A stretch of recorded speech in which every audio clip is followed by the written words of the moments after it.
Hi, welcome back to the channel. It's Larry here. I've got a blockbuster video for you today. I will be bringing you a drive from Sao Paulo, Brazil, which is the largest city in the Southern Hemisphere. There's a fun fact for you. There's 23 plus million inhabitants of that megapolis, and I'll be taking you from there to Rio de Janeiro, where I live.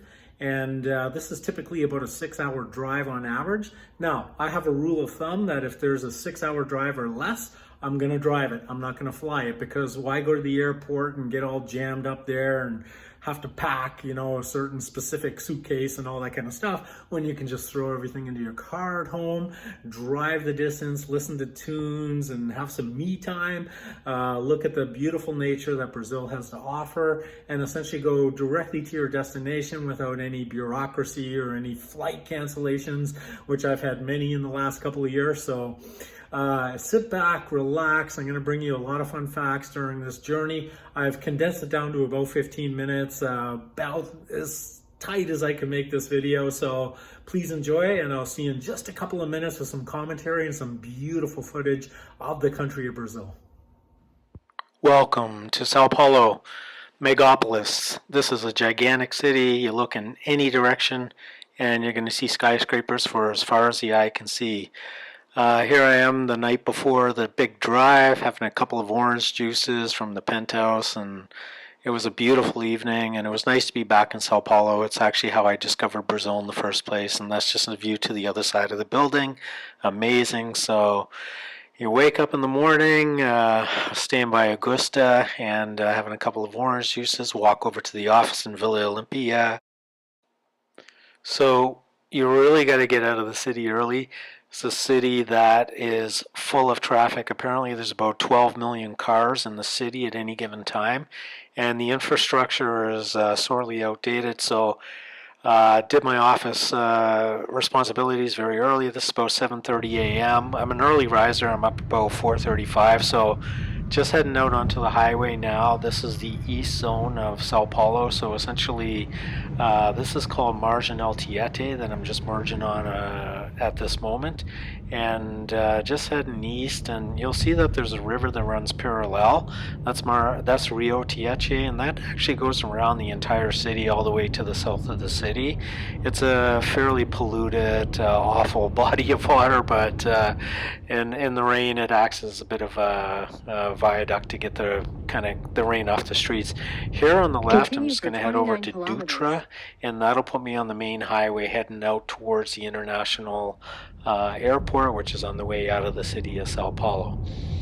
So as we cruise along here, hope the GPS can tell me what to do.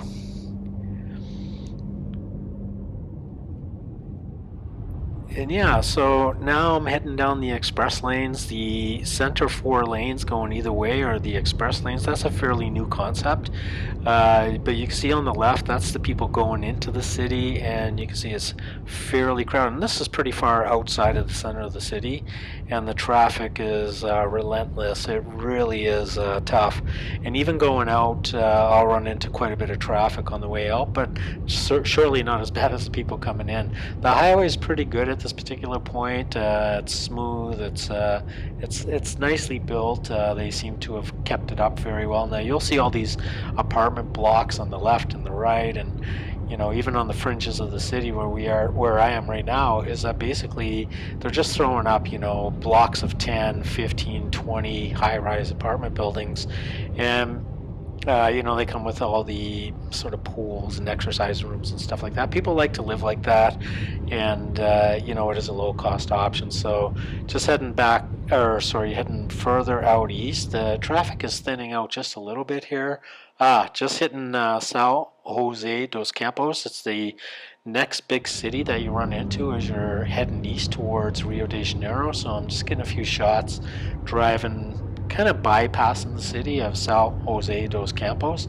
It's a fairly big city. I'm sure it has a couple of million people at least, and it's a fairly nice city. I've driven around inside the city quite a few years ago and was pretty impressed with its infrastructure, and it's actually a pretty nice place to live according to a lot of people that go there. So just heading probably about 100 150 kilometers. And there, oh, actually a little bit further, this is Taubaté. And the fun fact here is that Taubaté, there's a highway, a secondary road here that you can get off, just indicated on the GPS there, and head down to the beach to a town called Ubatuba, which is right on the ocean. It's a beautiful, beautiful place. But this is Taubaté, and it seems like every single time I drive through Taubaté, it is absolutely congested with trucks and cars and slow traffic accidents, you name it. I never get through there easily. So it looks like I'm nearing sort of the midpoint or near the end of Taubaté, and yeah, there's just a few more high-rises on the way out of the city, and then from there you'll start to see the highway open up a little bit. But these trucks are a menace, I can tell you. You can get blocked in and jammed up pretty easily on this highway. So the road's starting to open up a little bit here, and you can see there's mountain ranges all over the place. But unfortunately, when you're closer to the city, say for example Sao Paulo, you don't really see the mountains because there's quite a haze that hangs in the air, and this is the dry season. So basically a lot of particulates in the air. You can't really see too far. You can see there's a bit of body water there, but everything's very dry and parched at this particular point because you've gone through, maybe 60, 70, 80 days of very dry weather. Of course, there's a deforestation happening at the same time. It's a topic for another video, but you can see it's quite gorgeous as you're just sort of the highway. Oh, here's the police. Now, this is one of the things they do in Brazil. They slow down the traffic, they check people, they look inside your car, they kind of give you a glance, and you just kind of drive by, but it really slows things down to one lane, and then boom, okay, let's bust free here again. But now all the trucks, because the way station is very close to the federal police checkpoints, and so all the trucks will get back on the highway now, and they pass going uphill. I will never understand how they feel that that's very courteous to other drivers, but this is going about 30 kilometers an hour on a highway that probably has about a 100 kilometer speed limit. But it is what it is. It's the commerce between Sao Paulo and Rio de Janeiro. Most of the cargo and logistics end up in Sao Paulo, and then it's distributed from there to other secondary cities. Rio de Janeiro, being a big city, is still considered sort of a secondary city in Brazil when in comparison to Sao Paulo. Finally opening up here and getting along towards the state of Rio de Janeiro, and it opens up a little bit here. It's a beautiful drive. The highway's in pretty good condition here, and as long as you're not running into too many trucks, it's not bad. A couple of mountains there. So here's just one of several pay stations. They're called pedagios, and they're toll booths basically to maintain the highways. And I have a pass on my windshield, so I'll just drive right through here and get the green light. It doesn't slow me down a whole lot, but if you have to actually stop and pay, it slows you down. Now the descension down to the state of Rio de Janeiro, this is a lot of downhill driving with a lot of different trucks and these switchback highways. Beautiful scenery. This is not the only way to get into Rio de Janeiro, by the way, but unfortunately I took this way because I'm trying to head into Rio from the west zone. It's kind of a dry area, to be quite frank with you, and there are well, just as I said that, obviously I'm going through a pretty green area of the state as well, so it's a bit of a mix. And there's other ways to get into Rio de Janeiro that are a little bit prettier. However, when you do go down these switchbacks, you get some amazing vistas, and you see I'm kind of concentrating here a little bit on the traffic. Guys slamming brakes in front of me, and so as you're going down these beautiful windy roads, secondary roads, or actually they're primary roads really, and you see a lot of little interesting things along the way. If you're observant, and I'm holding my camera, my cell phone, and hey kids, don't do this at home. And you can see there's more beautiful scenery to come up here, and again, hitting a dry patch here. was so in the winter in Brazil, it's very dry and sunny. The weather's very nice actually, and in the summer is really when the water comes and the rain comes in heavily. So the winters can be above 30 degrees in a lot of these areas, and without a drop of rain for months on end, you see so many fires burning. I've made a couple of videos on the channel here. You can go check them out. There's all different causes of fires in Brazil. I know certainly the media likes to beat up on the cause of these fires is mostly being agricultural.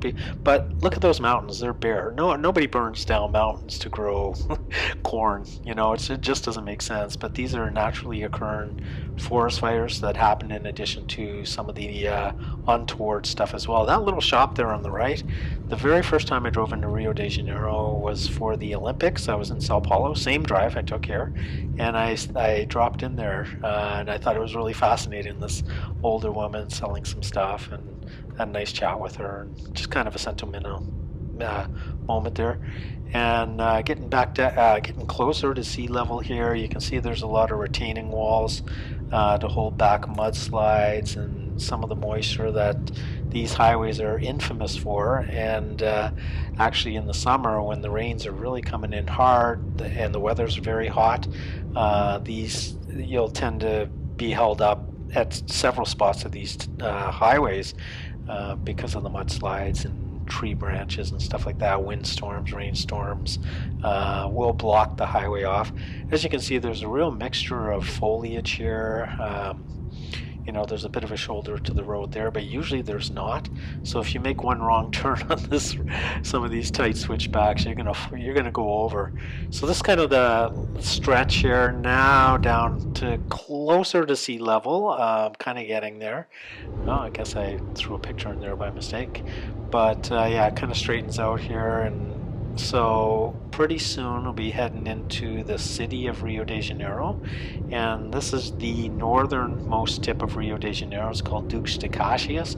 It's not very pretty. I will say that if you're expecting to just drive into Copacabana, Ipanema, and Sugarloaf Mountain, and Christ the Redeemer, you're sorely mistaken. This is really the way into Rio. A lot of very kind of hodgepodge housing here.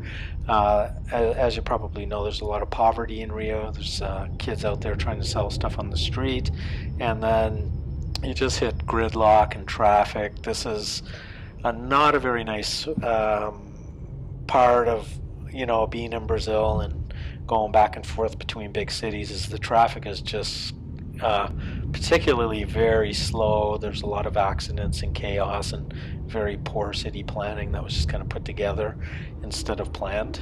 You see these shops here. There's kind of areas of sort of blue collar, brown collar neighborhoods referred to in Rio, and so it's not idyllic when you drive into Rio, but it's kind of opening up a little bit here. I'm taking a bit of a different route. I'm going straight over to the west zone of Rio, so I'm going to be bypassing the downtown area and the sort of Copacabana area and Ipanema. But you can see that on my prior video. I took a tour of those areas and recorded those for your pleasure. And here, the boulevards are getting a little bit bigger. That mountain range up ahead really separates sort of what I would say the blue collar part of the city, which is about 80% of the city. And as you can see, there's a little bit of favelas and stuff scattered within, right here throughout the housing areas, driving into the city. And, it's not all that glitters is gold, so to speak, to quote a Led Zeppelin song. I think it was Stairway to Heaven. And so just heading west here now. This is the first of two major tunnels to get to in order to get over onto the ocean side of Rio de Janeiro. And this is the first one. And on the other side of this, you'll see that things open up a little bit. It gets a little bit more sort of developed, and the boulevards widen a bit. You can see there's a lane in the center there. That's for a special bus. I think it's called the BRT.